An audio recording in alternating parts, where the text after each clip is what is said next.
the mic, the levels are fine. We can basically talk a bit like louder. Okay. All right. Yay. So we can start. And hi everyone. My name is Operator Starsky and my good buddy Chris. Hi guys. And we are so happy to see you tonight because it's day 190. 190, absolutely. Of the 3-day Russian invasion in Ukraine. So yeah, hi everyone. And I can see that tonight we are joined with people from the whole world, right? And this video is not sponsored by Coca-Cola. Unfortunately, no matter how much I try, they just keep ignoring me. That would be good, actually. Yeah, because like there's like one thing that how you call it, provokes this cognitive dissonance in Russians. It's like Coca-Cola, because they like Coca-Cola, but it's the American evil. So. Yeah, it's American evil, and they hate Coca-Cola at the same time.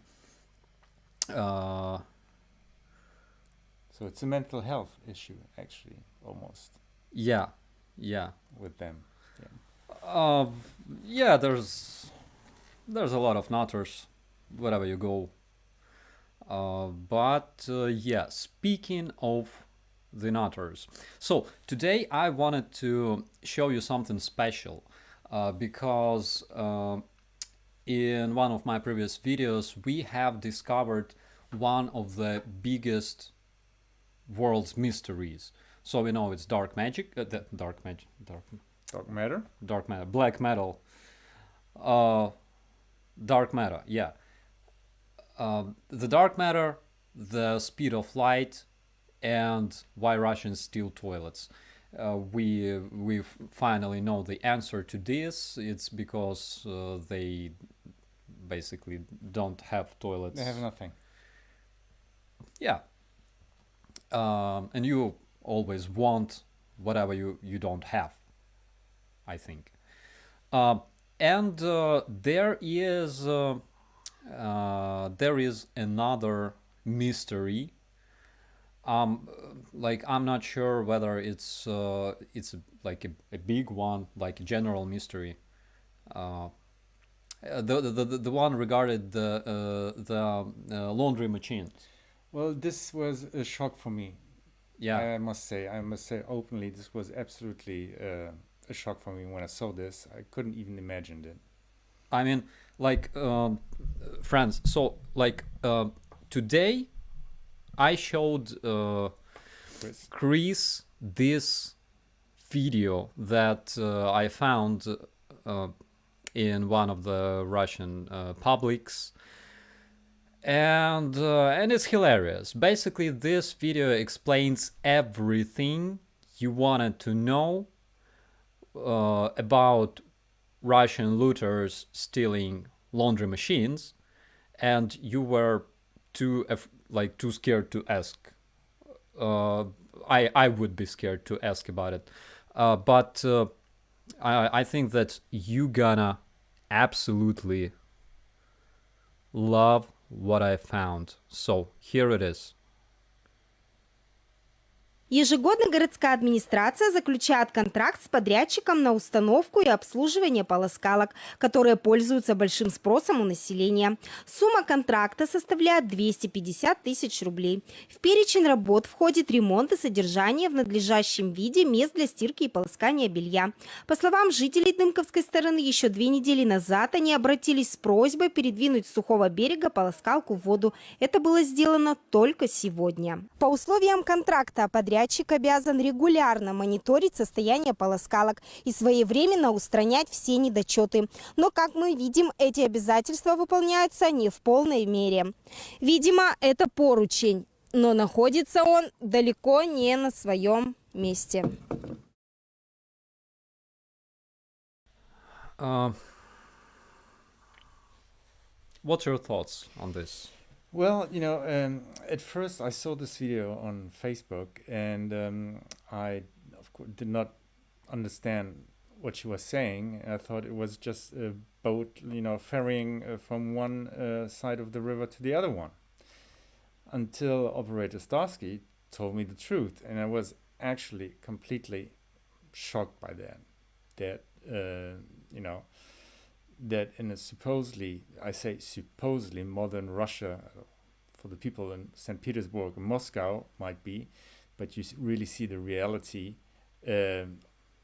behind the Urals, basically. So it was really, really. Now we understand where the washing machines are going, and probably the toilets also. Yeah, and I specifically in this very video that was made by Russian journalist, I specifically like that Russian vessel that passes by that woman proudly waving Russian flag over this river laundry station.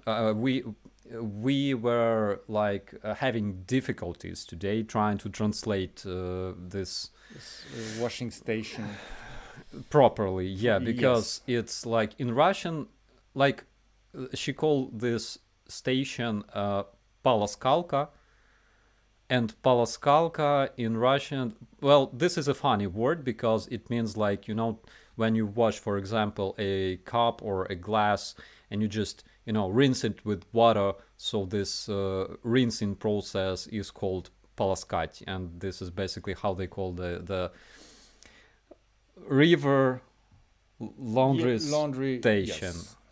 River laundry station. So I think that now you have some idea regarding why they still washing machines. Okay, if I was a Russian ideologist like Dugin, for example, I would say that and they had one, that Zadornov, who died. So I would say that we don't need washing machines because we Russians, we live closer to the nature. We wash our laundry in the river because our great ancestors did it. Yes. But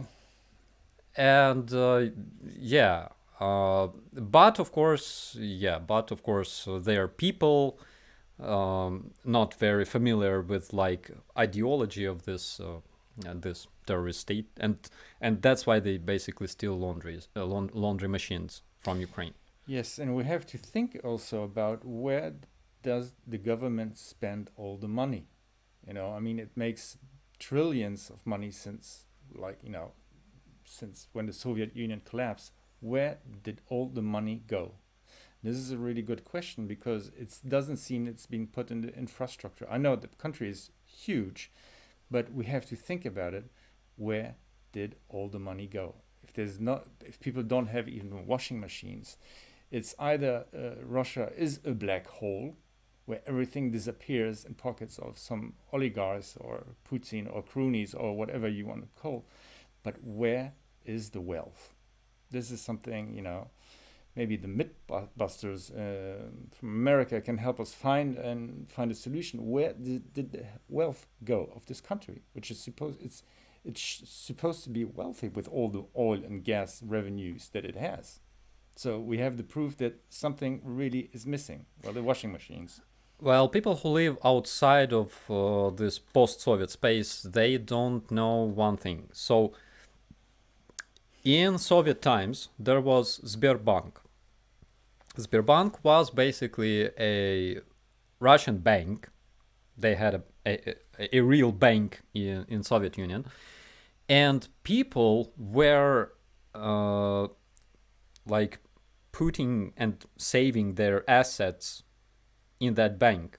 So, for example, our grandmothers and parents, they used to put their money into Sberbank.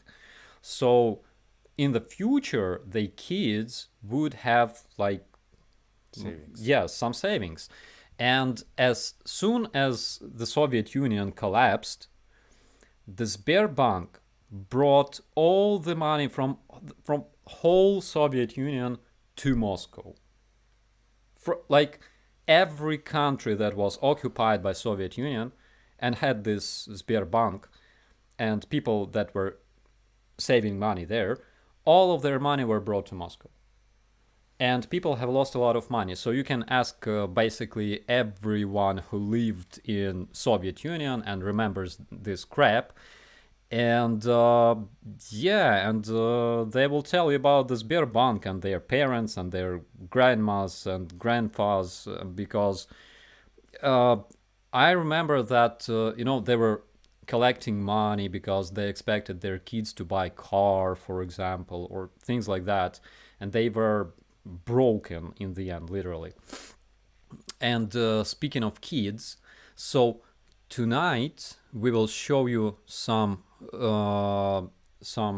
Russian youth. Okay, I mean, at least because they have youth, they have future, right? They have like some perspectives. They should. Hope.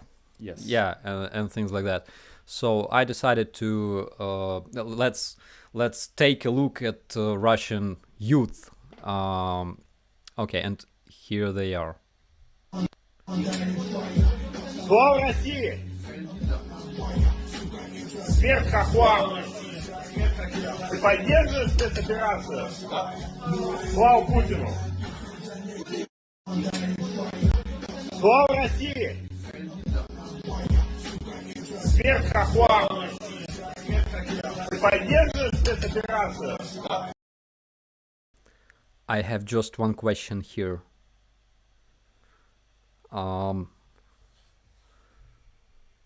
What do you think about them as a German? Well, I will say, those kind of people are found everywhere in, say, in Western Europe. But the thing is, if you think about it, the amount of men the Soviet army lost against the Germans and against the Nazis, and now having, the opposite side basically being a Nazi themselves, it's completely surreal. It's absolutely, completely unbelievable that these people are celebrating this, So for me, I have absolutely no understanding, absolutely zero. It's a betrayal actually to their whatever past was, Soviet past, Soviet Republic, Soviet Union, I'm sorry. It's a betrayal. So it's a betrayal of their history. And it's, for me, it doesn't make sense, actually, Oh my God. That's all I can say. Yes. So I have like a huge collection of Russian Nazis with like tattoos, flag, and all that crap, actually fighting on the Donbass since 2014. So of course Russian propaganda says a lot of bullshit about Nazis in Ukraine, but actually, like, there's like different movements in Russia, and Russia is a mix of and basically my channel can be literally banned for what I just showed you, but Russia is a mix of ideologies that don't combine Yes, absolutely. inside of the sane mind, but somehow it kind of lives. Yeah. Yes, for me, it's like a little bit like a mental hospital, where you have patients where, really difficult to treat. It's completely unrealistic, everything what you see and hear coming out from Russia. Even from what I hear back in Germany, that there are all these pro-Russians talking about this is not a war, it's an operation, and it should be done, and it's we're under rights to do it, and with arguments that are coming out of the blue, absolutely, and it's just, and the thing is, you cannot reason with these persons. It's impossible. I love it. Commentary from Morton. They were probably just Indian people, definitely not Nazi. Probably. Yeah. Oh my god. So there's like a lot of those movements, like, there's like Russian communists, Russian national Bolsheviks, and by the way, this oh my god, Rogozin, chief of their space program, Russian Yeah. space program, as well as Gubarev, and Gubarev is the one of the leaders of Russian-backed separatists in Donbass. They both were members of this far-right Nazi party in Russia. There's like plenty of pictures, and yeah, it's I think like a lot of, like, it was like a requirement to become like an authority in Russia, then they have like Russian imperialists who still believe in like Russian Tsar and stuff. They don't really like communists because communists Yes. killed the Tsar as well. I mean, like Bolsheviks. But yeah, but they are united because so kind of yeah. And luckily, guys, they have people who have like who don't have hate inside of them. I'm talking about people of faith, priests, people of religion. Luckily, I'm so happy that at least Russian priests, at least Russian religious people that proclaim love and respect towards other people, they don't have this hate inside of them. And recently I found Father Andrei Tkachov. He is a Russian priest, very famous one in Russia, and he shares this teaching of love and respect towards other nations. Yeah, and It should be. yeah, and with big pleasure, I would like to introduce Father Andrei. He has his own show on Russian TV. I would like to introduce him to you guys because we have a lot to learn from this person. This Yes. nice, Nice. religious, loving, kind, Absolutely. open man. Yeah. So let's see. Ну что, сынку, помогли тебе твои ляхи? Ох, мы спросим еще с вас, предателей. Помогли тебе твои ляхи? Ох, вам помогут ляхи. Ох, вам помогут. Мы еще увидим это. Мы радоваться не будем трещащим костям вашим, но мы увидим, и вы узнаете, как вам помогут ваши ляхи. А как вы им от благодарности отнесете, и отомстите им за то, что они вам помогут. Как вы будете пожирать друг друга заживо, вы и ляхи, ляхи и вы. Ну что, сынку, помогли тебе твои... Oh my God.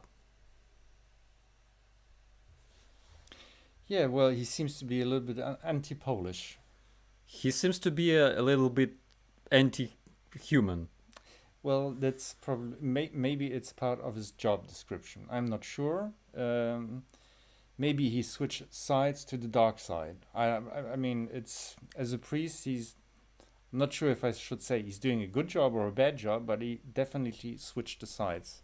Or maybe it's just a Russian mentality. I don't know. It's for me. It's again completely. Let's put it my word surreal. It's a religious person. Yeah, you think so? Well, or is it pretending to be? Okay. If I was a religious person wearing a cross and sharing words of love, words of Jesus, and whatever, I wouldn't probably call our neighbors something like ляхи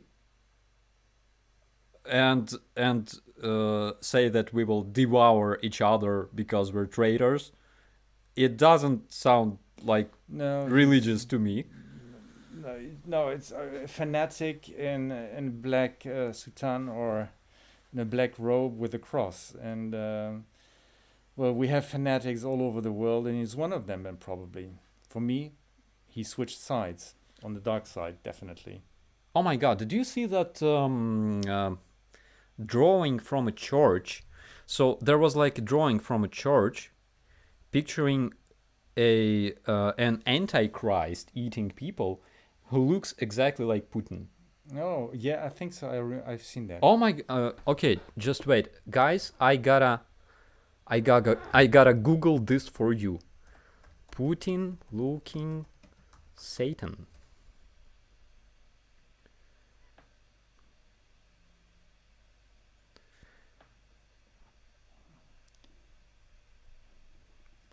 Oh, I found it. Oh. I found it. Okay. Just 1 minute. I'm so sorry. I mean, I'm sure that you have seen it, but if you didn't, you will absolutely love it. But like they look familiar, like they look similar, man.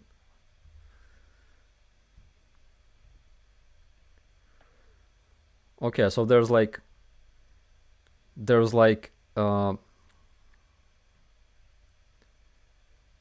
no, that's the wrong one. Okay. There's like, wait, is Putin on the left or on the right? If you drink 2-3 beers, he's in the middle. I would say so. Well, is he a Satanist? I'm not really sure, but what he's doing is pretty awful. Yeah, we went to Bucha today, and yes, it was quite very dreadful. It was really awful to see that. And in the name of Russia, well, then it's not going to be it's not going to be a good operation for them, because it's not going to end well for them. I can tell you that. Oh my God! Just look at this. It's crazy, and so this drawing comes from, I think, Italian church, and oh my God. Okay, well, there are stories, and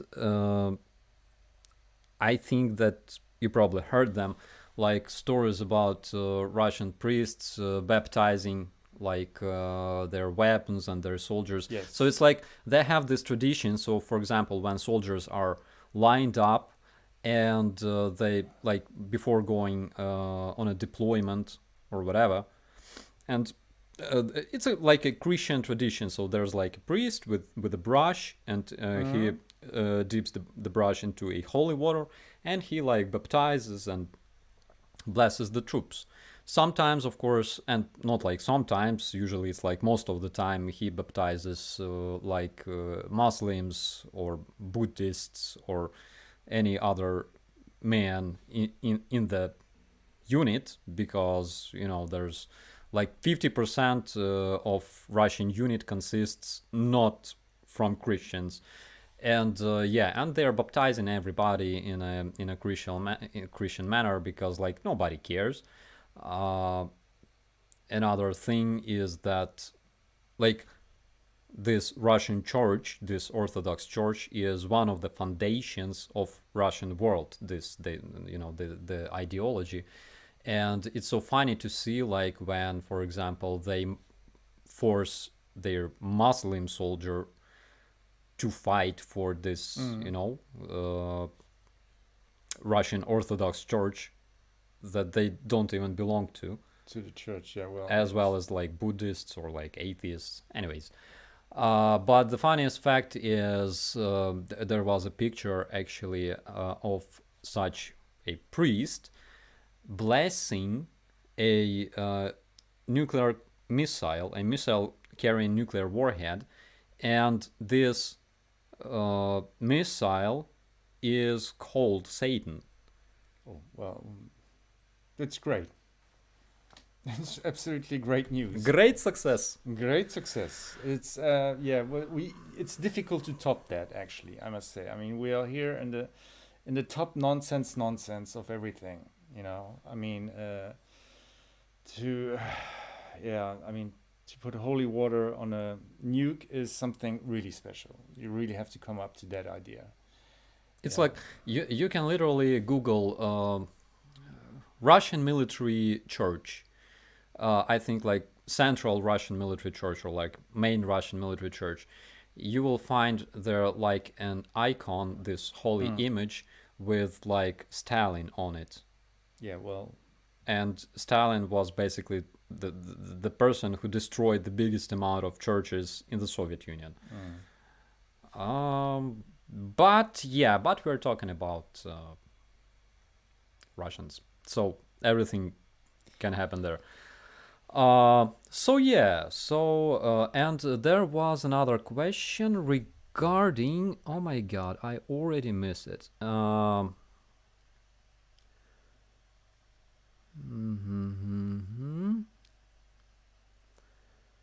There was a really, really nice question. Not the one regarding the laundry machines. No, there was a good question regarding laundry machines. Yes, they were making laundry machines actually in the Soviet Union. They were like top loading laundry machines. Basically, it was like this big barrel. You would just drop your laundry inside, and it would shake as if it was like possessed with the devil, you know, and do all kinds of crazy noises, and spit that dirty water. Yeah, and I remember that we had one back in my days.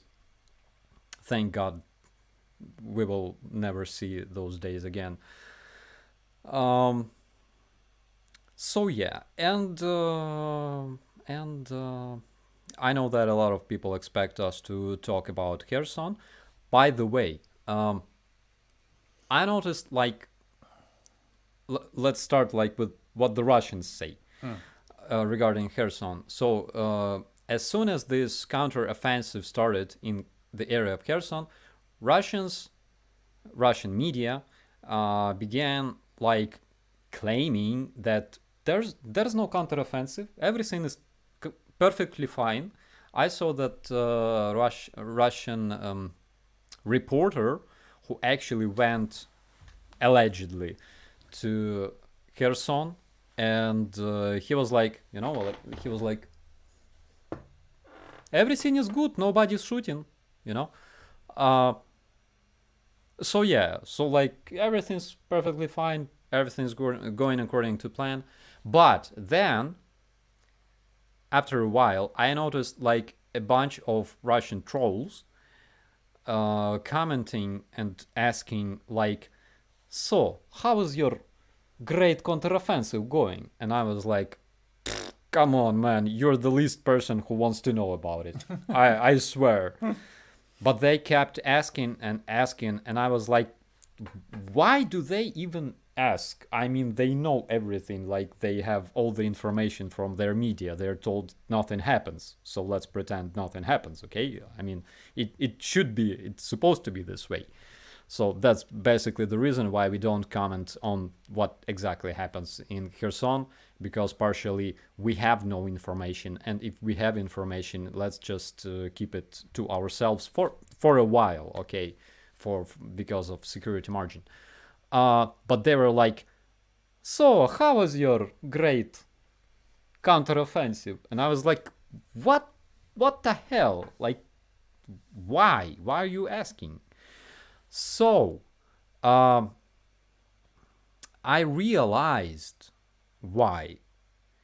Because apparently Russian media has some controversies, like, you know, some Russian medias that operate on one bank of Volga don't cooperate with the media that operate on another bank of Volga. So basically it looks like this.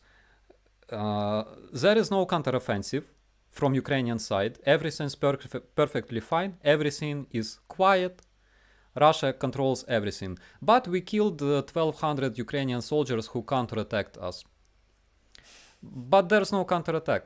Everything's fine. But we killed 1,200 soldiers. Yes, we did. Yeah. You cannot see them because they are disintegrated. So when they, like when they ask this, they probably think that that like we have lost like 100,000 men in a one day, and I will be like sitting there and crying reading those commentaries. So yeah, that's what I realized basically, and it's like when they tricked themselves.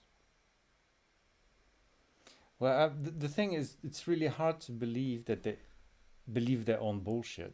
Actually, I mean, this is like, this is, well, that's propaganda, I guess.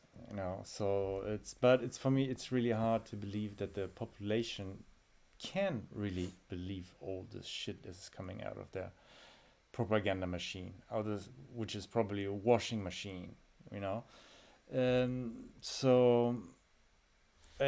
yes, again, completely surreal, like I like to say. I will repeat that probably quite a few times tonight. So they live in a paradoxon, probably, and with probably one half of the brain not knowing what the other half does, or or they don't want to know, or I don't know. I mean, it's so confusing.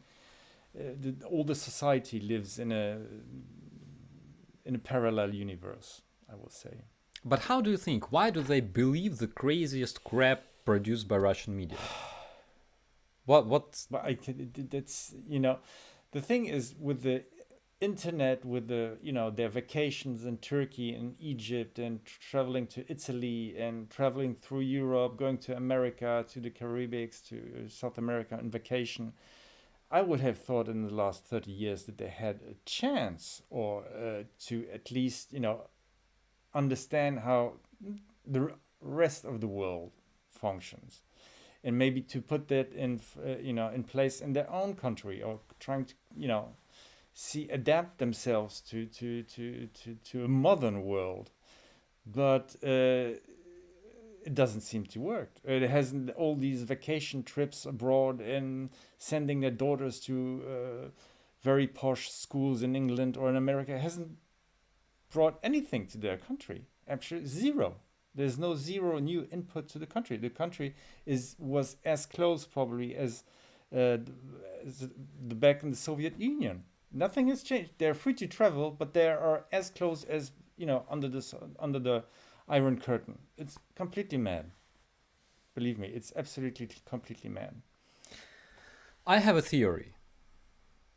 So, for example, like when Russian media say stuff like Ukrainian soldiers today destroyed a school with a missile, we destroyed a hospital because Ukrainian soldiers were using it as their military base. Also, Ukrainian soldiers performed atrocities in Bucha. They killed their people and blame Russia for doing and Russians literally watch it and think, yeah, that happened. Yes, totally happened. I believe it. Yes, of course. So I have a theory why it works this way. Ready to listen. It's like how do you think like robbing is like for your mentality, robbing somebody for you personally, is it possible? No. Or like raping somebody? No. Can you imagine yourself like raping somebody? Absolutely not. Or like shooting kids, or like bombing hospital with your own hands, with your own grenade launcher? No. But I think there are people who can literally imagine themselves doing this, judging from their perspective and from their experience. Well, yes, I think, but it has to do again. I think lots about mentality, and for me, there are not really part of Europe. I would say the mentality is so backwards and kind of way of thinking and acting. It's like we are the best, but we don't have the washing machines and we don't have the toilets, but we are the greatest nation on earth. And this is really completely, again, surreal. How can you pretend to be the best and the strongest and our culture and so on, not respecting the cultures of your neighbors, thinking and basically living in a shithole, which is really a fucking shithole. Yeah, there might be one or two nice cities that are, but they do not represent the whole country. The oligarchs living in St. Petersburg and Moscow are not living behind the Urals or Novosibirsk. Yeah. They send their daughters and children to high schools and universities in America and in England. There's a reason why. Yeah. There is a reason why. And there's a reason why they buy houses in Italy, why they spend their vacation in France, in Germany or whatever, or go on medical treatment abroad. Why should they go on a medical treatment? They have actually good, I think they had in the Soviet Union quite good medicine schools. Why are there no good, real top-notch hospitals? Also, they have this huge history of,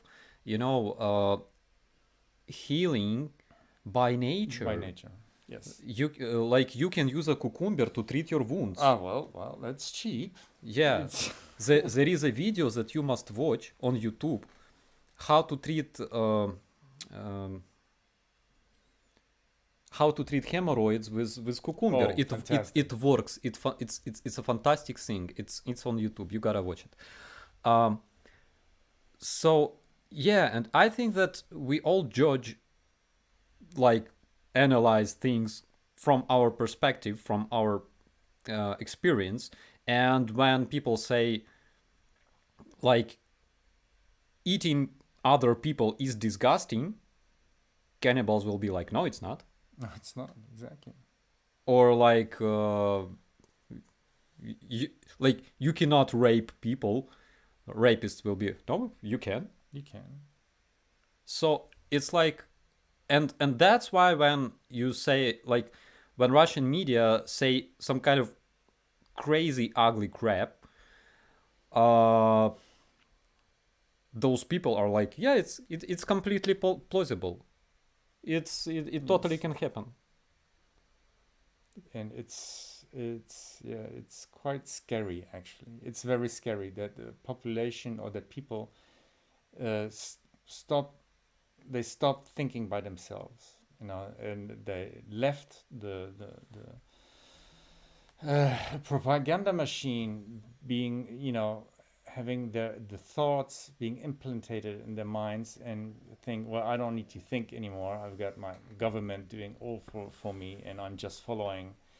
We've seen that in 1933 already. We've seen that, and the scariest thing, it's happening again, and with a country that actually, the Stalin, it was no fun at all also, but who have experienced one from the fascists, then from the communists, to think maybe it's time that we start, thinking by ourselves and have our own opinion. Of course, there are Russians probably that have that, or Russians that are afraid to say their own.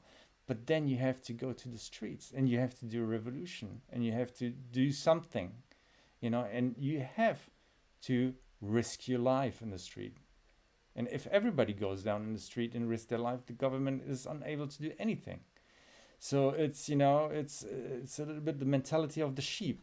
We're going all, we don't want to rattle the cage too much. We do. what we are asked to do, and well, that's fine for us anyway. We're in a shithole and we're not gonna get out of here. So this is a bit the mentality. I guess. And Tom is writing that he likes the way I'm, you know, having Coca-Cola here. Yes, Yeah. we like Coca-Cola. Yeah, because McDonald's still didn't open in Kiev. However, they promised us to open in August. We're trying to use this magic bottle to, like, you know, to conjure them. Exactly. Yeah. Exactly. We hope that it happens, because life without cheeseburgers is like completely insane. Yes. Yeah, there's only one legit cheeseburger. It's like in McDonald's. You're making lots of advertising tonight, no? Yeah. I'm using black magic, Ukrainian black magic, guys. Exactly. Those who are not familiar with Ukrainian black magic, so there was this publication on numerous Russian websites. So it's like when they captured a Ukrainian position, I think it was artillery position, and they discovered evidence that Ukrainian soldiers were performing satanic rituals there, and they were like worshiping devil and doing black magic. It's really the thing you do when you're in the forward position is starting to do black magic. It makes sense. Yeah, It's yes, I do it all the time. absolutely. Every morning, and me too. Every morning and at night. Otherwise, I ain't gonna go to sleep, and I'm not gonna wake up in the morning. So Yeah, we are not Ukrainian enough if we don't do black yes, magic. yes, Everybody should do it. Yeah, it gives you power, and make Russian hate you more. So one of the things that I wanted to mention. Hello Canada. Is Ukrainian magic as strong as Romanian magic? I think that there's nothing stronger than Romanian No. magic. no, Probably. Probably. However, if we're talking about Ukrainian cuisine, I think that's the strongest magic that you can imagine. Because it's like Ukrainian women use this magic to capture men. And Chris knows that. yeah, well, yeah. Yeah. But yes, or do you think maybe that the Russian came to because of the Ukrainian cuisine? I think they came because of Ukrainian toilets. Oh, okay. That's completely The plausible. toilets. Yeah. Yes. That was proved. Toilets and GPUs, of course. Oh my God. Okay, so I think that we can answer some questions. What does it mean, Grüße aus Berlin? Greetings from Berlin. Oh, nice. I can read that. Fantastic. Yeah. Witchcraft is fun. Witchcraft is absolutely fun and hilarious. Cheers from California. Likewise. Glory to California. Please don't talk about real food. Already oh my God, stuffed cabbage. So stuffed cabbage sounds nice. When will the Starsky stand-up show be touring Europe? Guys, I already answered this question because, like, you know, I like mocking and making jokes, you know, from Russian army about Russian army, because Russian army is a joke. But there's a big risk because, like, here in Ukraine, if you are doing stand-up shows, you can you are risking of being dragged into politics and being elected. And I'm not ready for such responsibility. There are people with, you know, much tougher than me in this regard, and being a president in Ukraine is Now it's a tough job. it's It's always a very tough it's job in always, Ukraine. and Yeah, now it's a super tough job. Yes, yes. yeah. I would not envy our former dictator, the Yanukovych, who ran away to Russia because everybody hated him, and I'm not envying our current president because I think nobody wants to be on his place right now, and he does a great job. Okay. Okay. There was another thing regarding like propaganda. So there's like a lot of commentaries that yes, Russians use propaganda, but Ukrainians also use propaganda. Everybody uses propaganda. You know, people don't understand what the propaganda really is. And guys, like, it doesn't work this way. I mean, in the country where you have freedom of speech, propaganda doesn't work this way. You don't fight propaganda with propaganda. You gotta fight propaganda with the truth. And in America or any European country, you name it, you will not get arrested for saying NATO, for example, yeah, NATO brought war to Syria. It's your own opinion, and you can openly talk about it. But there's a way that works like 100% of times to get arrested in Russia. You can literally go and stand in the middle of the Red Square in Moscow and say, Russia brought war to Ukraine. Guys, 15 years in prison. I'm not joking. So and you can literally watch Russian YouTubers who discuss this in their videos. There's this Nastya from Russia, by the way. She was discussing this in her recent video regarding the consequences of like sanctions, and she, as expected, and as all other bloggers in Russia, she cannot call this war because in Russia it's illegal and people are getting actually arrested for this and sentenced for like years in prison for calling this a war. And this is like another side of propaganda. So you're being told like what you need to listen, and you cannot speak what you cannot speak because it's dangerous for our beautiful and most democratic state. So you cannot fight propaganda with propaganda. It's bullshit. It doesn't work this way. You can only fight propaganda with the truth. And this is why such statements like, you know, there's propaganda everywhere. It doesn't work this way, guys. Just trust me.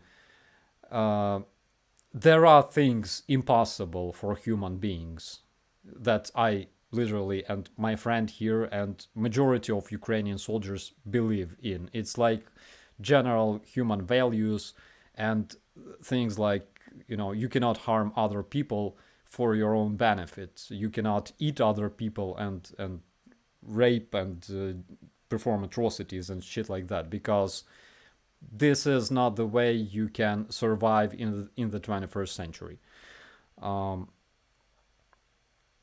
So kinda, yeah. Okay, what do we have here? I love the Starsky Mama skits. Thank you so much. Thank you so much.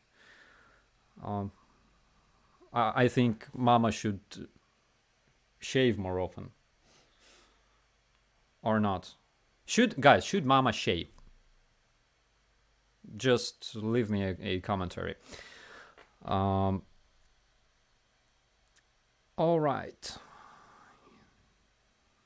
All right. What do we have here?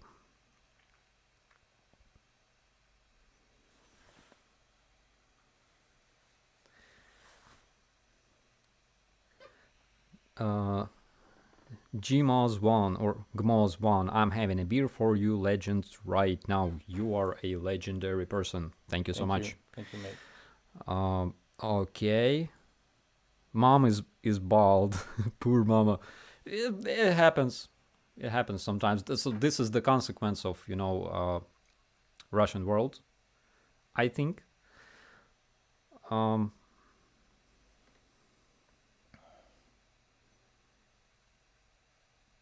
Enforcer Matt here. If you are here, thumbs up for you guys. I'm happy that you're back.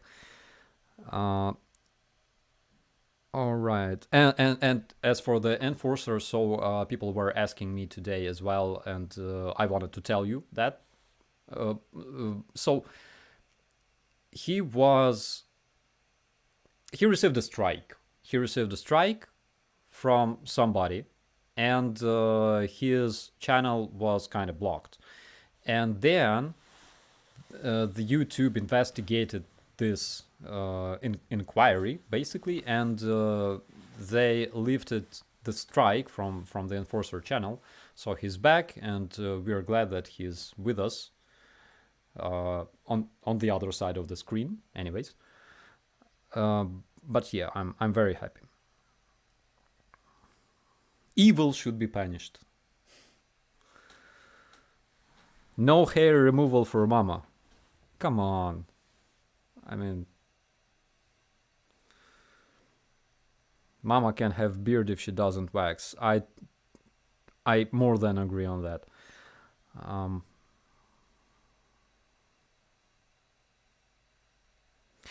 Small mistake. It's Natasha's adventures, not Nastya.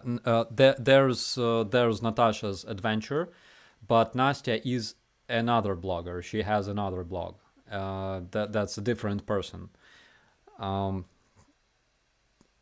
nickname is something like Nastya, Nasty, Nasta. I don't care. And I don't know. Yeah. I saw a bearded woman in the circus back in the day. So I saw a bearded whatever on a TikTok. His name is Kadyrov.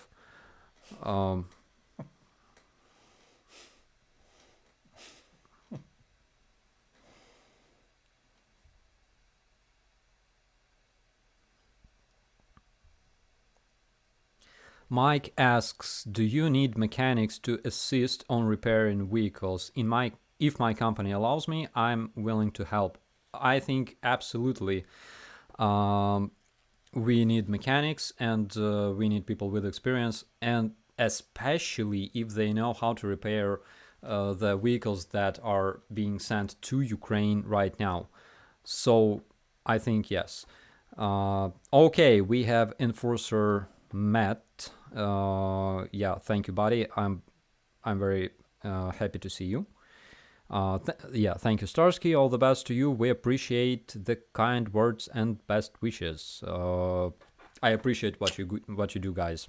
It's Enforcer has raised over $500,000 for the Ukraine aids, for the Ukraine's aid, and it's true they raise a lot of money that are being constantly sent to Ukrainian charity organizations, like Revived Soldier of Ukraine. One of our guys, actually two of our guys, as that I remember, they received rehabilitation in the Revived Soldier of Ukraine. For example, that's just one of the organizations that were helped by the Enforcer, and so thumbs up. Okay, Leave Spring Army. Yeah, Leave Spring Army. That's a strong army, in fact. Have you met Volodymyr Zolkin and or prisoners? So I met pro-Russian separatists as well as Russian mercenaries in person back in my days in the times of the so-called anti-terrorist operation in Donbass. in like 2015, 2016. I met a lot of them, and basically as a police officer, I participated in arresting them as well. Nothing changed much since that time. Absolutely, I mean, in terms of their like their like standpoint and mentality, nothing changed much. Actually, we like one time in 2015, we arrested a guy in Krasnohorivka. We arrested a guy who was an ethnic Russian. He lived there since 2008, and he had no ID whatsoever. So he had like Russian paper with a picture that was saying that this is a temporary ID that expired years before that. And it was an interesting story because like we had information that this guy was coordinating artillery attacks and that he was guarding like patrolling on the checkpoint while this checkpoint was still under the Russian control back then, like in 2015. So when we arrived to ask him questions, so like it was like a private house. Of course, it didn't belong to him because he had absolutely no idea and no right, no legitimate right to even be there. And we met his current wife that was drinking with, I think, his ex-wife, and they were approached by like either his like third to be wife or like lover or like what, like we were looking at those people drinking and we were like, oh my god, what is that? So we found him. He was hiding on the roof. So we found him and we started asking him questions, and like the interrogation took like 4 hours. And he said, guys, I'm good man. I didn't kill nobody. I don't speak with Russians. I don't speak with separatists. I'm a good guy. I live here. Everybody knows me. So it only took like 1 minute to check the traffic of his phone to realize that he was constantly calling terrorists in Horlivka. And coordinating all kinds of shells that were coming from that way. So, like one of the examples.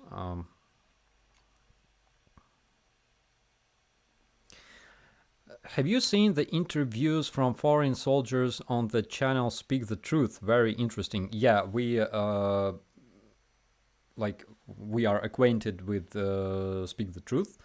And basically one of the skits that I made with Dmitry Sikilov, Russian journalist, that those guys from the channel, they helped me they helped me to create this skit. So big thanks to you guys, and I hope that you guys liked it.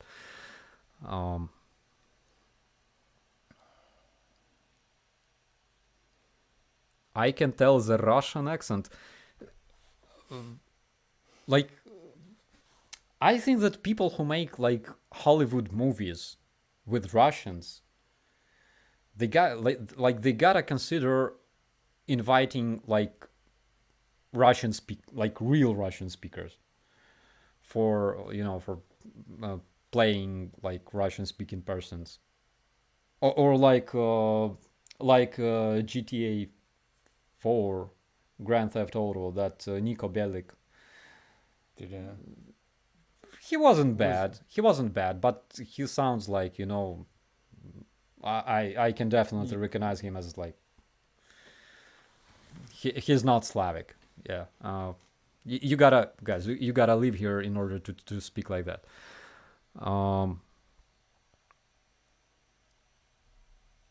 Are you going to join the fellas?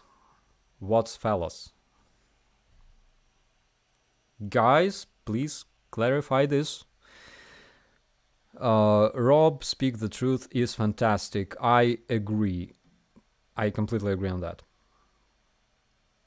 Who is the orc killer in the skull mask next to you? I'm Chris. It's Chris, guys. Chris. It says everything. It's Chris. Chris from Germany.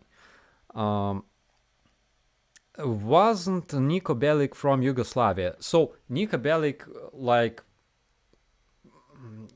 like according to the story, he came from Yugoslavia, but I like even his last name. I think in his language it would be something like Belic, probably. Yeah, and Bellic, by the way, it's a completely Ukrainian last name. Really? Yeah, Bellic or Bilik, it's a native Ukrainian last name, by the way.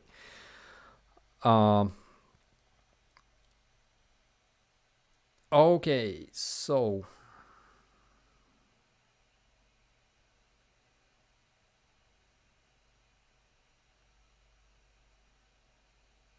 what we have here? Much love from Germany. Yeah. Those are your guys. Danke.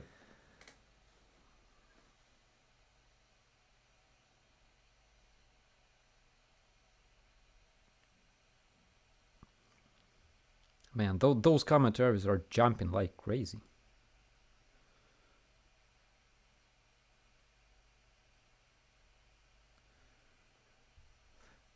Hello, Officer Starsky. How do you leave your hair so clean and stylish?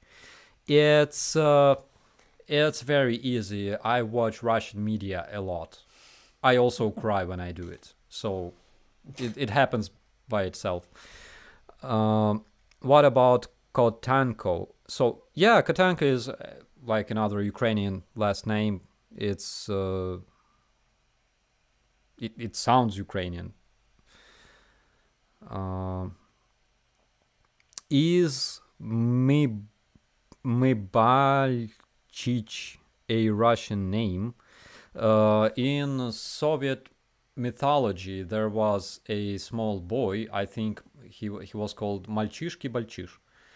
So yeah, that's probably a Russian last name.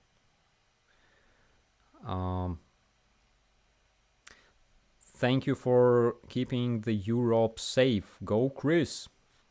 Thank you, guys. Have the inspectors arrived at the nuclear power plant? Yes, we have information that they did. And we still have to expect some kind of official response from them. We were also told that the specialists from Rosatom, the Russian nuclear boys, were were moved away from the power plant.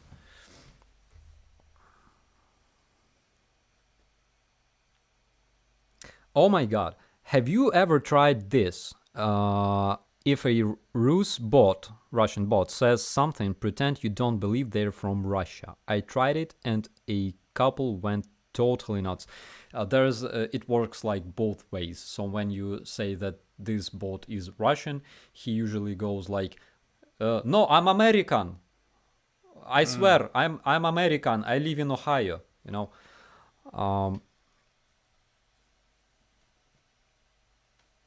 Okay. Ukrainian soldiers rock. I agree on that. Yes. Yeah. My brothers are the best. Yes. They're true heroes. And the girls. Let's not forget the girls. And the girls as well. Oh my god. Yeah, they rock. Yeah. Well, they rock on the front line. That's what we mean. Right? Yeah. They're in the armed forces and the National Guard and the Air Force and the Navy. And big thanks and big hugs to the girls. Yeah. Who are doing the service. That's something. It's a tough job. There's one person in my brigade, and we discussed this with Chris today. there's one person in my brigade that is absolutely loved by everybody. Yeah. That's our cooker. And like every single person in our brigade admires this cooker because, for example, during our deployment in the area of Svetlodarsk Bulge since 2019 to 2020, she was there on a deployment. She was feeding our guys, and she was offered a rotation, like a planned rotation, but she refused, and she stayed on a deployment until the very end. That's really tough. So Yeah. So yes, think within all armed forces we have to remember that the person in the rear do the job. If it's a mechanic, if it's the clerk at the headquarters, if it's the chief cook, if it's the truck driver, they are absolutely a must. Without them, nothing functions. Yeah, a soldier with an empty belly and hungry, he's not going to fight for long. It's going to be a disaster. So those person in the rear, they're absolutely top notch, and we need those guys. You know, all the position in the armed forces are done so that the whole a whole army functions. Otherwise, it will not. So, yeah, thank you for the people in the rear. Yeah. It's very important.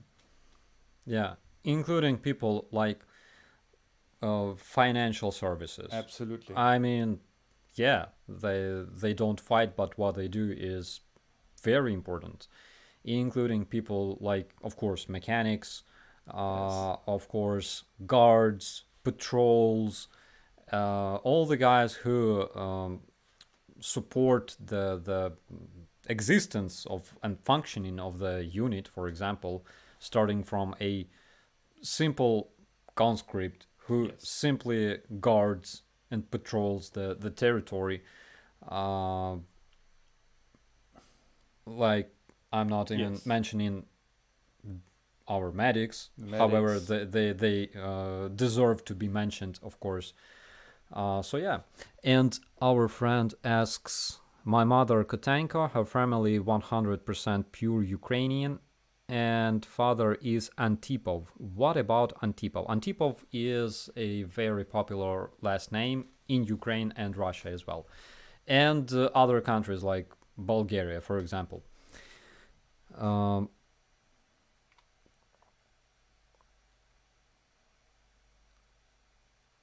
Okay, so what do we have here?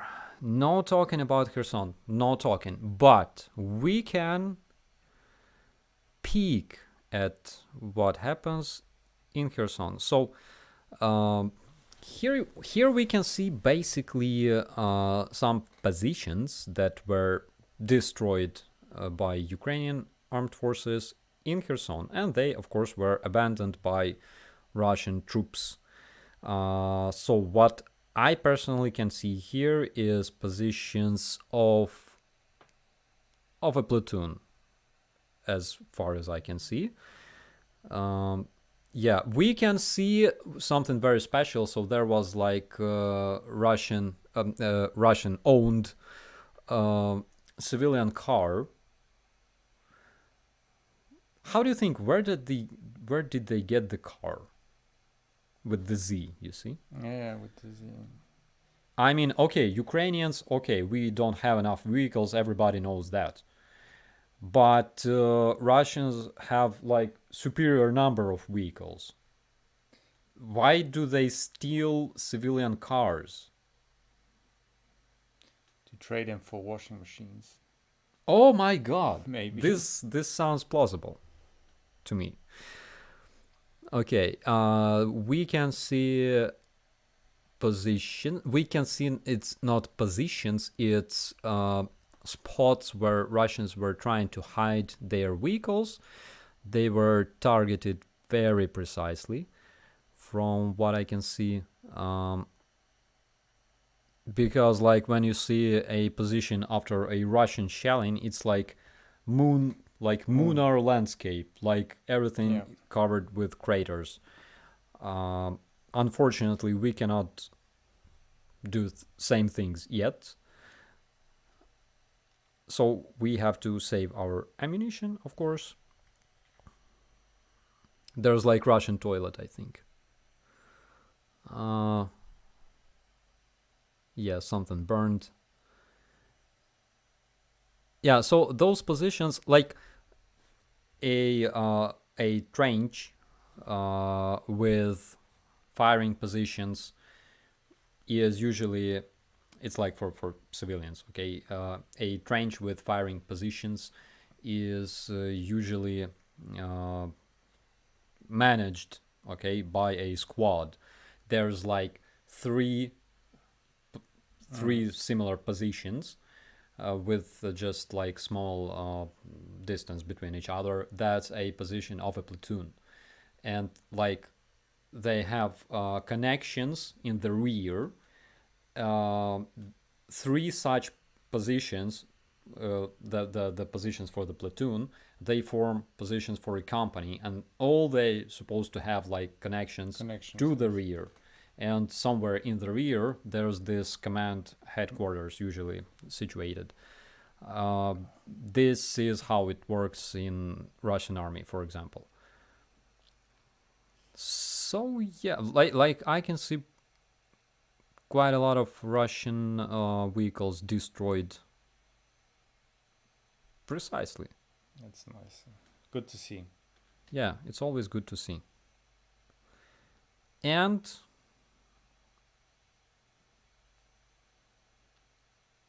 I would like to see more of this. So basically what you see is Kherson region.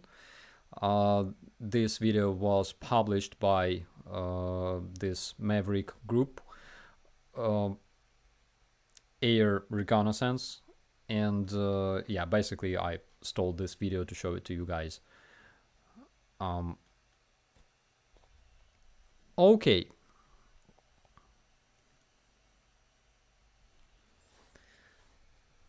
So how is your great counteroffensive? As we say in Scotland, army marches on its belly, and that's true. Yeah. Absolutely.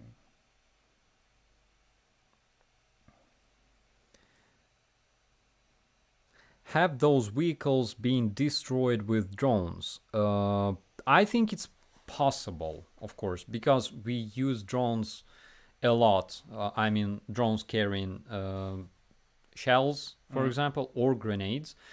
I have a friend who actually makes like big drones, and he does it in his garage. So he makes like big drones, like octocopters with like eight propellers, and this drone can basically lift up huge weights. Like I saw like a handful of water bottles carried by this drone. I think something like 5 or 6. So yeah, so they can use it a lot and efficiently.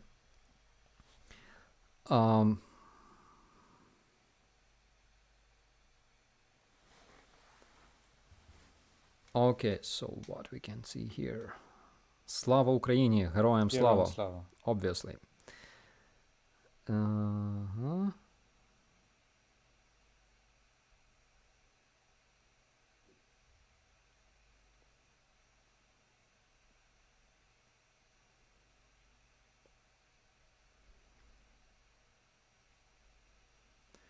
That was a quote from Napoleon, and army marches on its stomach. Like, yeah, I agree. Napoleon could said it, but anyways, it's true what he said. Anyways, you should booby trap toilets. Leave them in a field. Well, I think the Russian government should have bought everybody a toilet, and it would have made life easier for everybody. In the first place, instead of going to somebody else's country and steal the toilets. You know, this is Russian way of thinking. Probably it's better to go somewhere else and take the toilets from other people than give the toilets away. Yeah. Did you see Russian missile fall and bomb Belgorod? I did. Actually, well, from what I understand, it wasn't like Iskander or something. It was an S-300 missile. S-300 missile that is sometimes used by Russians as surface-to-surface missile, which makes absolutely no sense. So we have a lot of cases of those missiles being used as surface-to-surface missile. They so like, what's the mechanism? Like, what's the idea behind surface-to-air missiles? So there's a missile that carries fragments, a lot of small fragments, usually like metal balls or something like that. And when it explodes, it doesn't have to hit the plane itself. So it can explode like 100 meters away, because at such speeds it doesn't matter much. And when it explodes, it destroys this airplane or damages this airplane using the fragments, not as much the very explosion. The idea behind surface-to-surface missiles or airplane-to-surface missiles is that they carry a F-load of explosives, right? And when they hit the target, like there's like crater after that. S-300, they're not effective surface-to-surface missiles whatsoever. Like that, those fragments, they're not even like designed for killing people, However, a lot of those fragments were actually found within the bodies of victims of MH17 that was shot down by Russian terrorists, like Girkin, for example. And those fragments were found in their bodies, and the investigators were able to recognize the type of the missile that was used.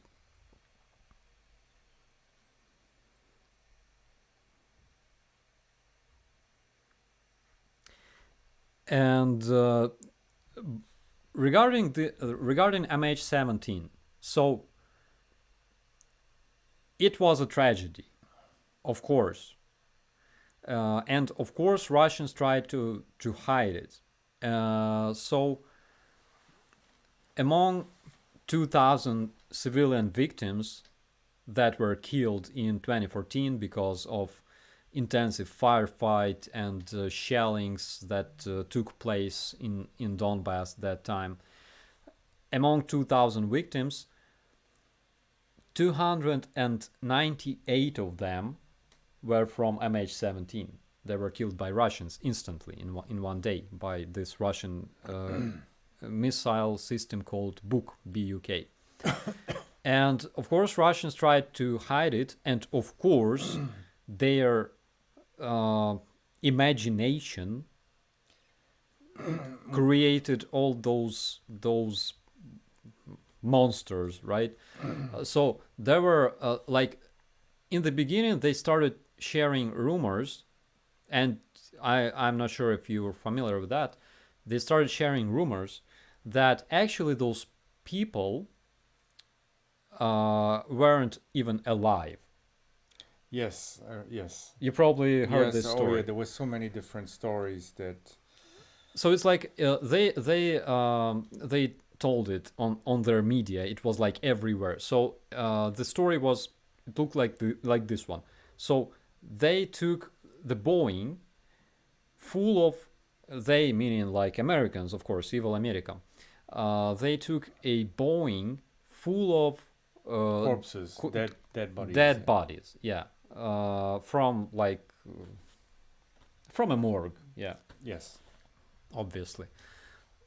They took this airplane, remotely controlled, and they've sent it over the Donbass, and they staged this Yes. this catastrophe. And of course, they had like evidence about those like that those people were not alive; they were like corpses, you know. And after that, they created a lot of other fakes. Some Ukrainian, Jets. Ukrainian jets that don't fly as high as Yeah, sure. those airplanes. But of course, they edited Wikipedia. So yeah, after that, the Su-25 was finally able to fly like 10 kilometers above the ground. And what else? There was like a lot of The Ukrainian air controller, the air controller controller, with I remember that. some crazy name. yeah, they defected to Russia and said it was, I mean, completely insane. Insane and again surreal, you know. And there was a plot it was every week a new plot. Yeah. You know, it's not that they stuck to one story and say we know it was this the way. Every week they came up with something new. It was this, the air controller, the jets. The book was on their territory. The book was Ukrainian. Yes. The book was Ukrainian, of course. Even though there's like tons of video of this book being delivered, Yeah. Bellingcat did- shooting, yes. and then like retracted. Yes. Yeah. So it's like, yes, the plane was destroyed, but it was destroyed by Americans. Then it was like, yes, the plane was destroyed by our missile, but it wasn't our missile. Then it was like it was a Ukrainian missile. Then it was like it was destroyed by Ukrainian jet fighter, obviously. And they came up with new and new fake like every day. Every day. And this summer, actually, the joint investigation team in the Netherlands, they finally published the results of their investigation, and the representatives of the United Nations who listened to them, they said that they were shocked. They were literally shocked by the level of disinformation that was spread by Russians. So it's like, how can you even trust the media who lied about shooting down this Boeing for 8 years straight? Well, they will never admit anything. I mean, if you look at their newspapers, their TV shows, it's everybody else's fault, but we're the angels. Yeah, it's never our fault. It's the rest of the world is against us, basically. Yeah, everybody wants to kill Yes, Russia. Everybody.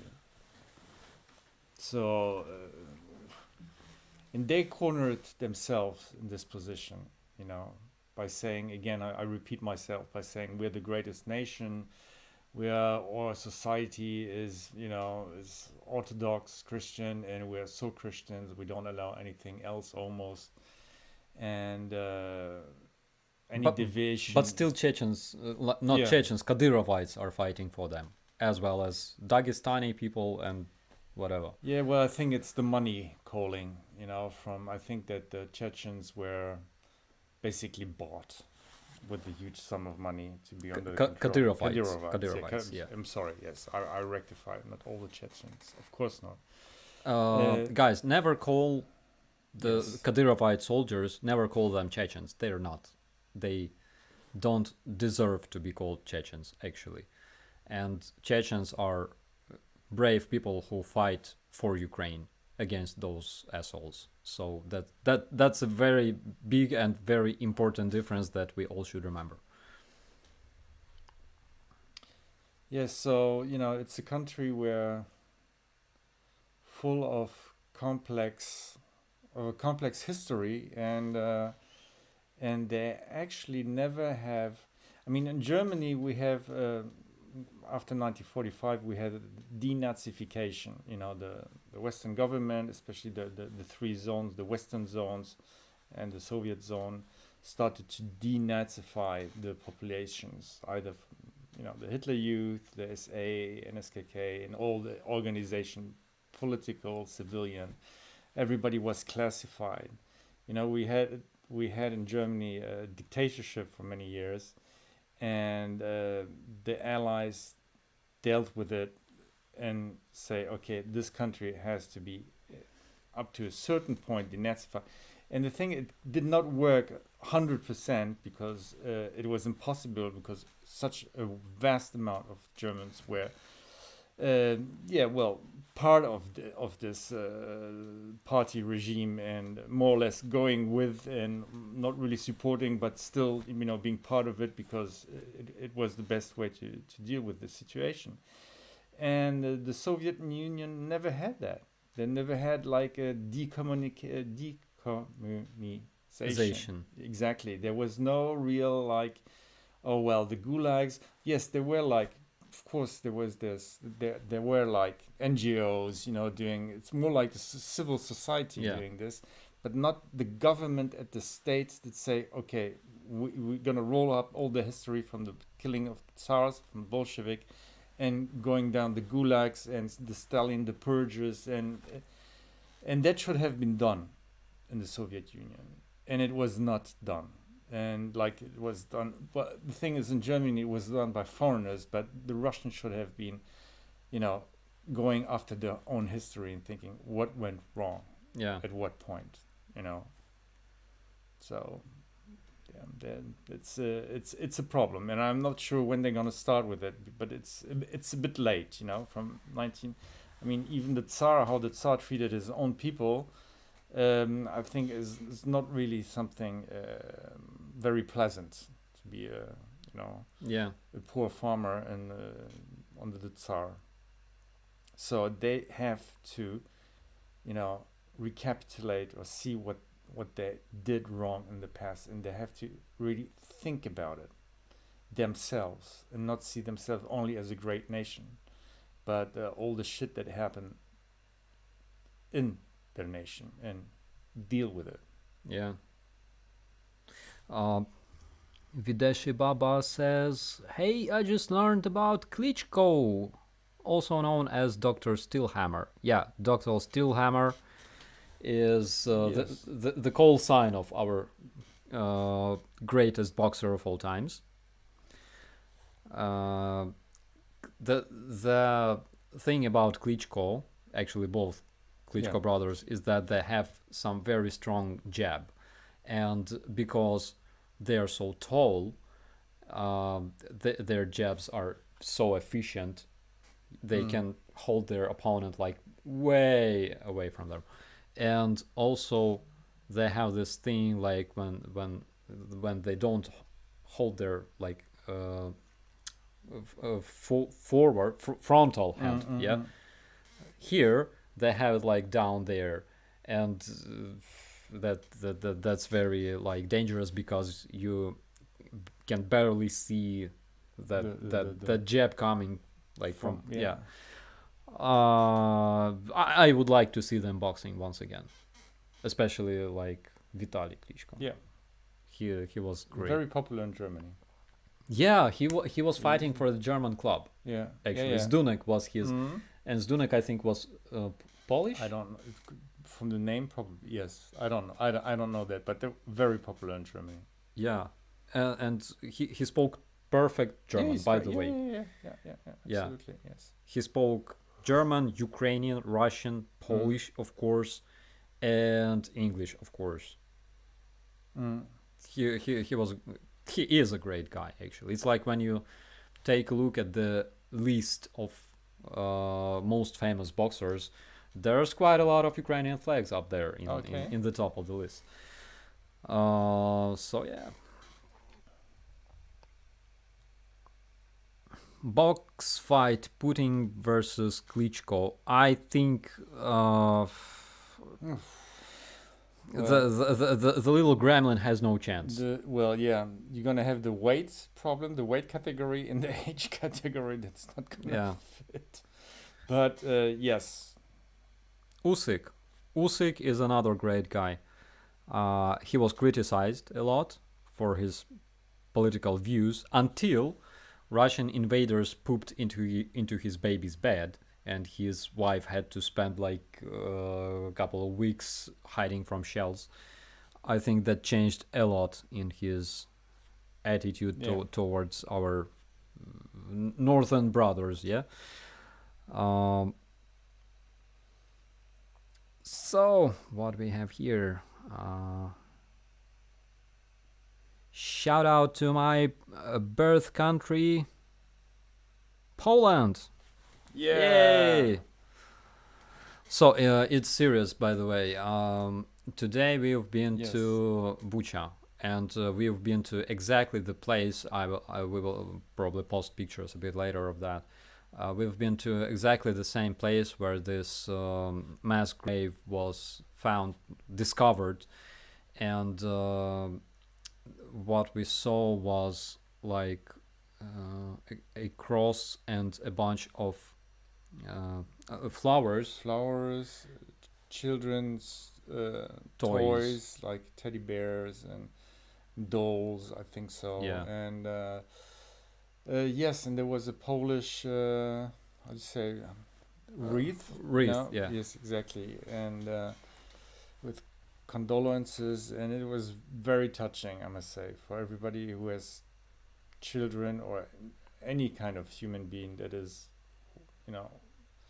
killed for absolutely no reason. It's really gut wrenching, I think so. How you say it in English? It was, I mean, close to tears, really close to tears. Yeah, I agree. I think that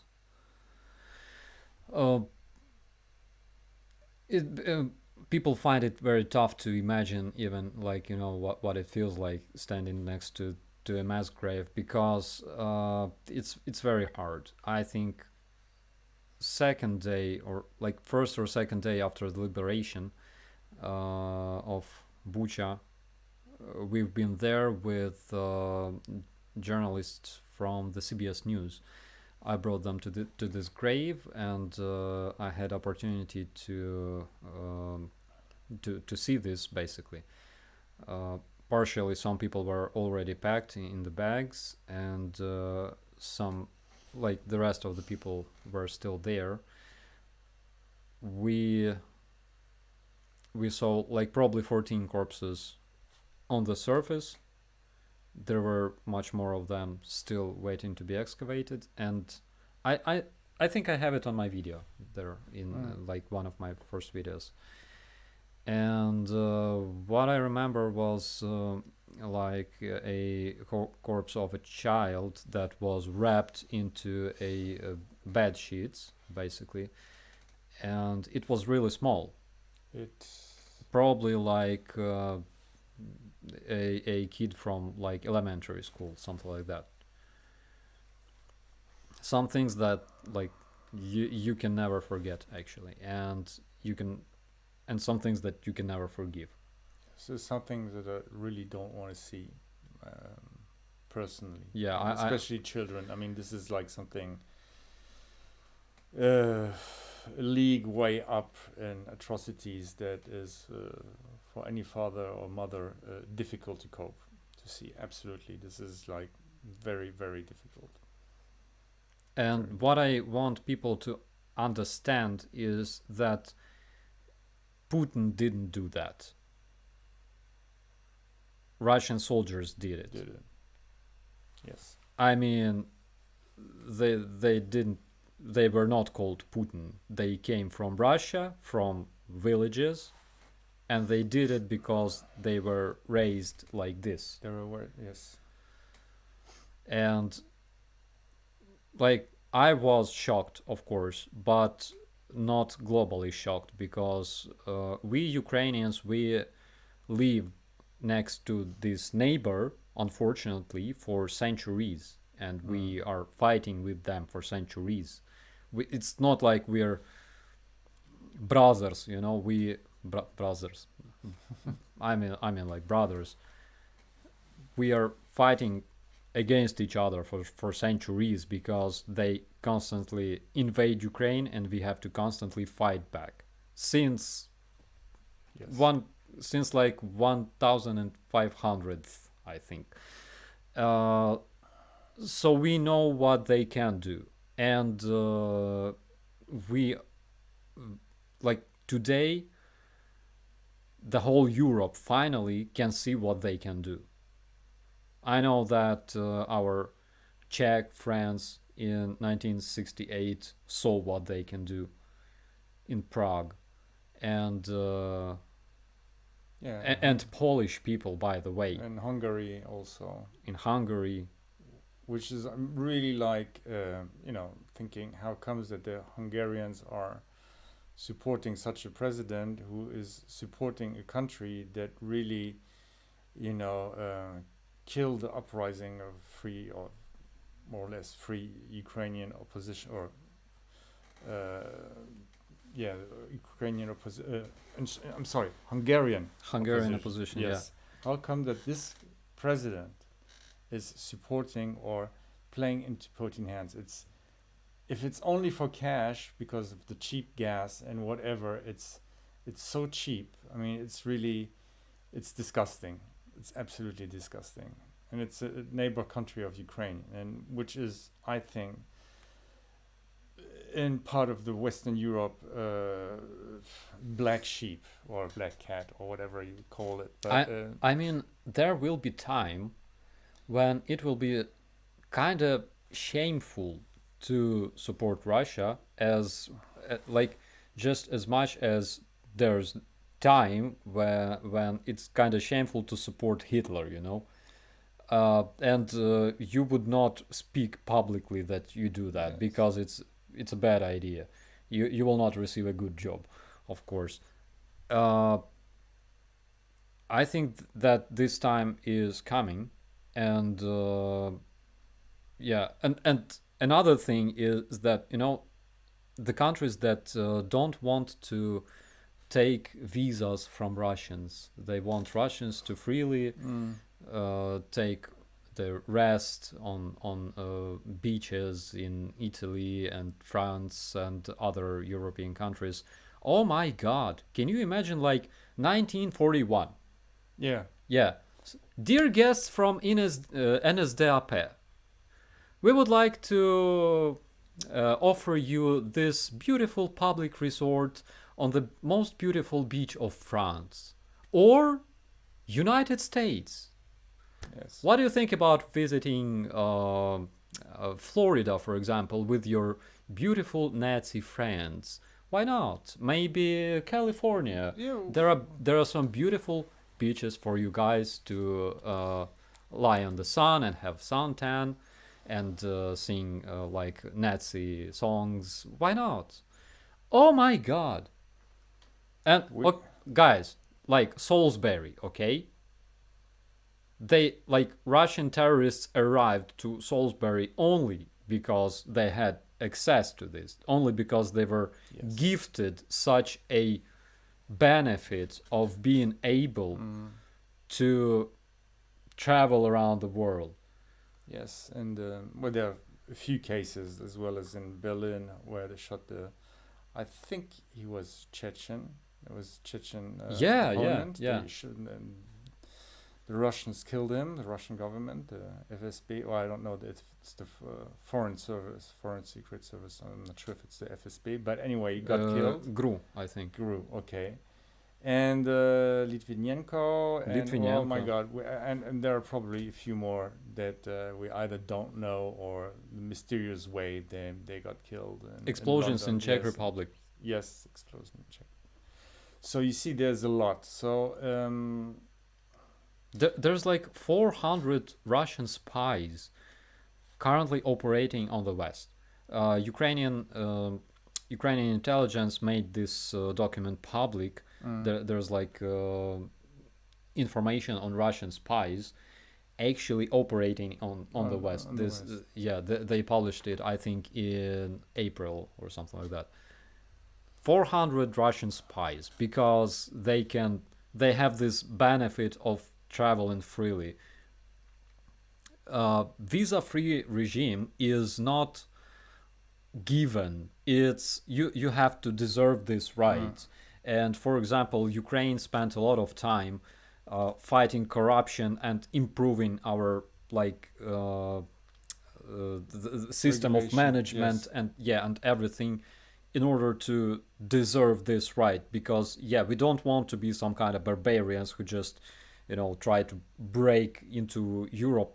We want to be civilized people. We did a lot to deserve this. While like how did Russians deserve this? By selling oil? Well, it's probably that was probably the case. It's lots about money, unfortunately, and it's really sad because moral values are going. Who really cares about Ukraine? Let's care about the money and how do we keep the industry working.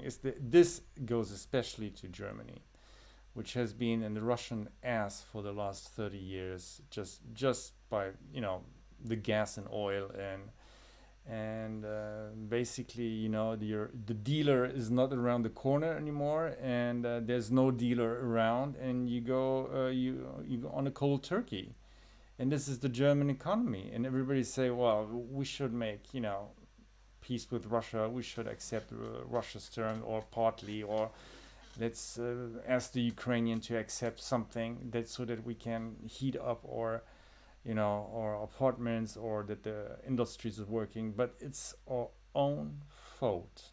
You are not how do you say addicted, or you should not be have only one supplier. You have to think strategically in a country, and not say everything is going to be fine for the next 1,000 years or 500 years. Russia is going to supply us, and it was a big mistake. It was a big mistake, and not only the Germans are paying, but the Ukrainians are paying for the German mistakes. Everybody does. Yes.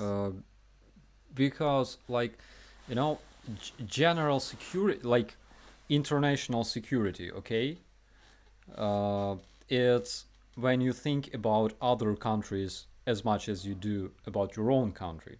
That's the point of international security. That's the point of creating United Nations and NATO and stuff.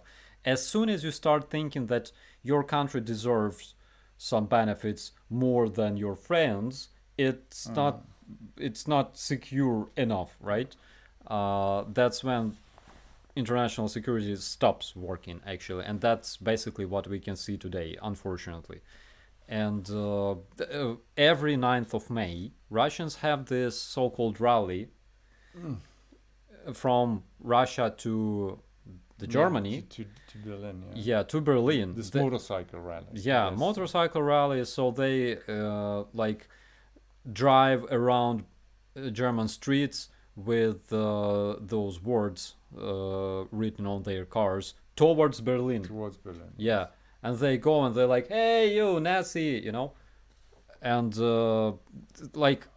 there's videos and photos of that. Oh yeah. All around the internet. They literally just go there, they drink, they start fights with just common local people, because your grandfather killed my grandfather, or vice versa.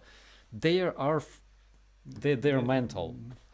Well, I've seen, for example, when you watch a little bit the Russian, even the Russian war movies, and they're producing lots of war movies, and it's all about the Red Army.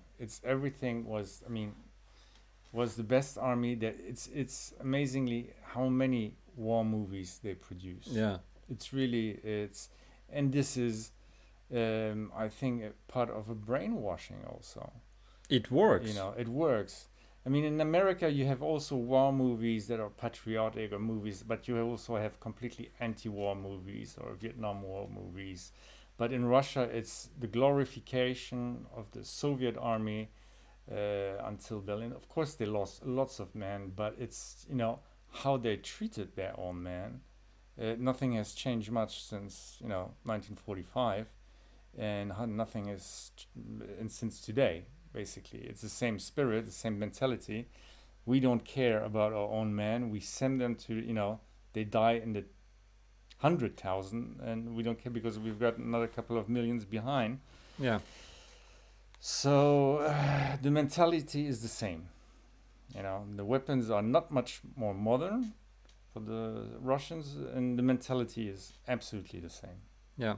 What do you think of the current information blackout regarding the Kherson counteroffensive? Is it accomplished its intended purpose? I think the intended purpose of the counteroffensive in Kherson is liberating Kherson. As soon as it's liberated, the goal is accomplished, I think. But there's one thing that that you should know, guys.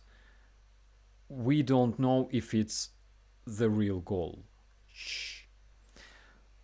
Like, nobody knows.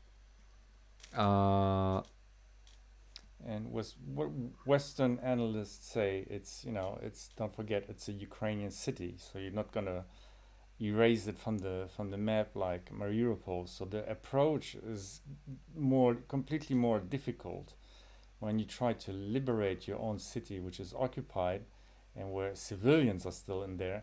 You cannot just, like, you know, bomb it to the ground and move in. So everything is very calculated, and it can only be done step by step, and who knows when. The time will tell, you know. Yeah. But it's not Russian tactics where we send thousands of barrels of artillery in one direction and we make it flat. It's not possible. It's a Ukrainian city and has to be liberated by the best means in the best way possible for Ukraine. Yeah. There's like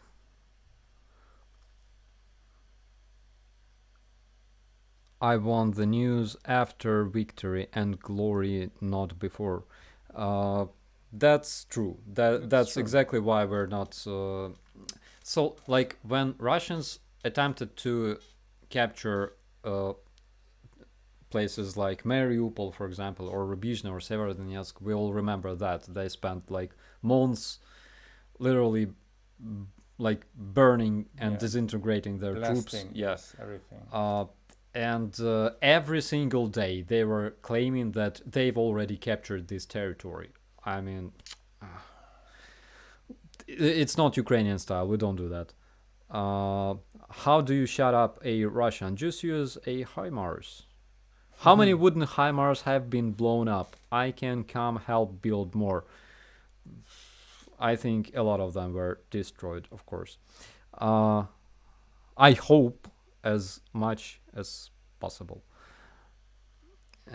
Okay.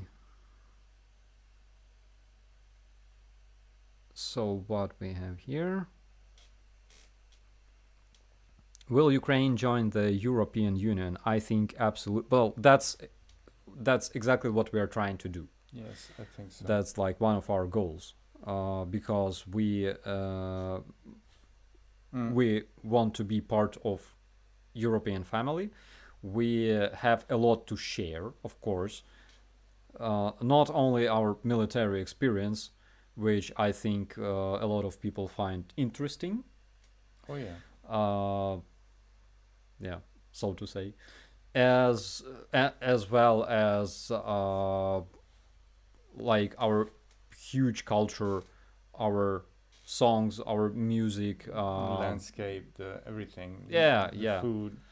I think that people will discover like all kinds of tourist spots Yes. they can imagine in Ukraine, from shores to mountains to deserts. We have a desert in Ukraine as well, and like forests and whatever. People, like, you can travel like across Ukraine and find all kinds of landscapes you can imagine. You can have like you can go to mountains. You can not skateboard, but snowboard in Carpathian mountains that are in Ukraine, for example. And Carpathian mountains are like long. Long, yeah. They start in like around Hungary. No, they started in Poland. They go through Hungary, Ukraine, and Romania, and further to. I'm not sure if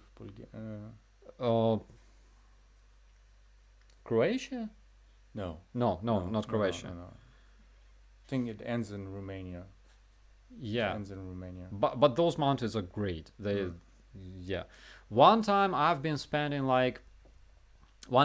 camping in Carpathian Mountains. So the guys were sleeping, and I was like watching the fire, and we had like tents and stuff. It was high in the mountains, and something was freaking walking around me all the night. And at some point I decided to make a tea, and it was like really dark, and I decided to make a tea. And in order to do that, I had to like climb down probably like 200 meters, something like that, to the road. And there was this pipe underneath the road, like below the road, and it was coming on the other side of the road. There was this river. So I had to go all the way down, and for some reason I decided that instead of like climbing up again and crossing this road, I can literally go through this pipe. And the pipe was like 1 meter in diameter, and I bumped my head a lot. And then there were like a lot of spiders inside of this pipe. I don't I respect, but I don't enjoy spiders. And and then on my way back, I heard something big like falling down and running away.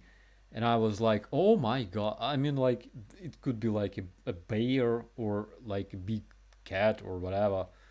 So it's very nice in Carpathian Mountains, guys. You absolutely gotta visit them and meet all kinds of flora and fauna as well. Okay. So Carpathian Man Bear Peak. That's exactly the one. Yeah, I'm sure it was him. Were you drunk much? I believe I probably was.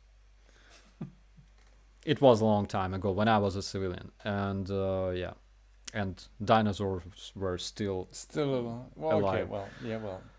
All right, guys, it's more than 2 hours into the stream.